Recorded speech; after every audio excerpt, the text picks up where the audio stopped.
This slide just puts into narrative what we just had from the flow chart on the previous slide.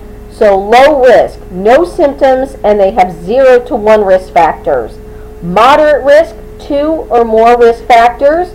So asymptomatic, high risk, either they have symptoms or they have known cardiac, pulmonary, or metabolic disease. They've had a heart attack, they have diabetes. So what do we do with that? Well, let's look on the next slide. So if you've got the low-risk client, so this is an easy one. Low-risk clients, again, 0 to 1 risk factors. Do they need a physician clearance when they see medical exam recommended? So that's, do they need physician clearance? No, they don't. Whether they want to do moderate exercise or vigorous exercise, they're good to go. Do they need to have an exercise test? So that's the graded exercise test, GXT, ECG, monitoring. No. Young people, they don't need that. Do they need a physician to supervise their exercise test? No. Whether it's a submax test or a max test. That's why we can test young people in the lab max, because we have young people with very few risk factors. Let's look at the other end. Let's look at the high-risk people. So these are the people with known disease, known cardiac, pulmonary, metabolic disease. Yes, they're going to need physician clearance. Are they going to need an exercise test, a GXT? It's really up to the physician, but generally, if you look at this, if they want to do moderate exercise, yes. If they want to do vigorous exercise, yes. So vigorous exercise, think about it, exercise that involves any type of running or competitive activities.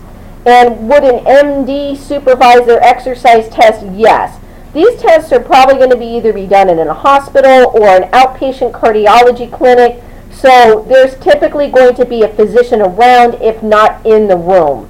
Back when we were at Virginia Tech and we did testing, if the physician had an emergency and he or she couldn't be there, then we could not test. So most places you are going to have a physician, if not in the room, at least available. Now let's look at the moderate risk slide. So these are those people who have 2 or more risk factors, but they don't have any symptoms. Do they need to have a medical exam prior to exercise and get physician clearance? If they just want to do moderate exercise, no. So that's important, because if somebody wants to join, say they want to join the West Center or they're in our exercise testing and prescription lab, they're doing things like Zumba, water aerobics, doing the cardio equipment and the weights.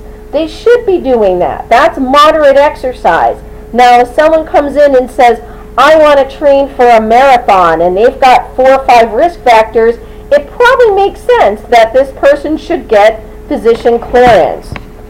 Does the person need to have an exercise test? Once again, it is ultimately up to the physician, but ACSM says they do not have to. And if they have an exercise test, does the physician need to be there? No, a physician does not need to necessarily be in the room. So this is really important, not only for the test, for our class, but for the certification and for your application if you're going to move on from here for exercise testing and prescription. So the low-risk clients, they're good to go. They don't need physician clearance. They don't need a GXT. They don't need medical supervision. The high-risk people are always going to need it. And then the moderate risk people, if they want to do vigorous, competitive type of exercise, they should get physician clearance.